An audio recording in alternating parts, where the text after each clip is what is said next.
আসসালামু আলাইকুম। পহেলা বৈশাখে আমি এই নেক পিসটা বানিয়েছিলাম। তো এটার ভিডিওটাই আজকে আমি আপলোড করব। এখানে আমার কাছে সুতোর খালি একটা বেজ ছিল, তো সেটাই আমি নিয়েছি। এখানে আপনার সুতোর যে কোনো বড় ছোট গাড়ি আপনি নিতে পারেন। তো ভাবছিলাম যে সবাই আসলে এই রকমের গহনাগুলো বানাচ্ছে, আর বিশেষ করে চোকার বানাচ্ছে। তো আমি চিন্তা করলাম যে আমিও একটা বানাই, কিন্তু আমি চোকার বানাবো না, আমি একটু ঝুলন্ত যে গহনাগুলো থাকে সেই রকমের আসলে বানাতে চাচ্ছিলাম, কারণ আমার কাছে চোকারটা বেশি একটা ভালো লাগে না। তো আমার কাছে যে সুতা ছিল আমি সেটা দিয়েই তাড়াহুড়ো করে বানাচ্ছিলাম, যেহেতু একদিন পরে ছিল পহেলা বৈশাখ। তো একদিনের ভিতরে আমার এটা পুরোপুরি বানাতে হবে। আর এইগুলোর সূক্ষ্ম কাজগুলো আসলে অনেকটা টাইম লাগে, যদিও আমার এটা 3-4 ঘন্টা লেগেছিল এই সম্পূর্ণ একদম কমপ্লিট করতে। তারপরেও ভাবলাম যে হচ্ছে আরও অন্যান্য কাজ আছে, তো এটা আমি আগে ভাগে করে ফেলি।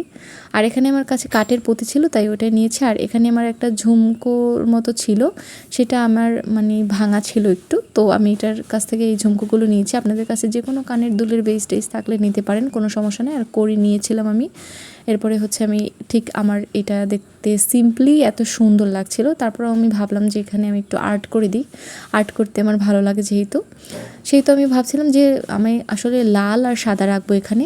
তো আমি লাল আর্টগুলো করলে ভালো লাগবে, আর এই ডট ডট আর্টটা আমার কাছে খুব খুব খুব ভালো লাগে। তো সেইটাই আমি করে নিলাম।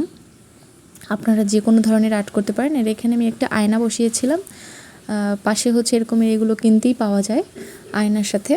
আপনি এগুলো কিনতেও পারেন বা বাসায় চাইলে সুতা দিয়ে এগুলো বানাতে পারেন। অন্যদিন একটা ভিডিওতে আপনাদের দেখাবো এটা কীভাবে আসলে কি করেছিলাম। তো এখানে আমি একটা পদ্ম ফুল আঁকবো, তার জন্য পদ্ম আসলে গোলাপি হয়, কিন্তু আমি লাল রেখেছি, কারণ যেহেতু আমি বৈশাখে একটু লালটা পরব, তাই আমি এখানে লালটা রাখবো। আর এখানে আমি সাদাও দিব। তো এই চিন্তা ভাবনা করে আমি এটা বানাচ্ছিলাম। আর এটার রিভিউটা আসলে সবাই বলেছিল ভালো হয়েছিল, যারাই সামনে থেকে দেখেছে তারা আসলে বলেছিল যে এটা অনেক ভালো লাগছে। তো ইউনিক কিছু করতে চাইলে আসলে অনেকটা সময় যায়, এটা স্বাভাবিক জিনিস আমি মনে করি। আর এখানে আমার এই যে বানানো একদম কমপ্লিট। আপনারা কিন্তু চাইলে একদম বিনা খরচে বলতে পারেন এগুলো বানাতে পারেন। চাইলে আপনি যে কোনো কিছু থেকে আপনি একটা গহনা বানাতে পারেন, আর আপনার কিনতেও হবে না। আজকের মতো এখানে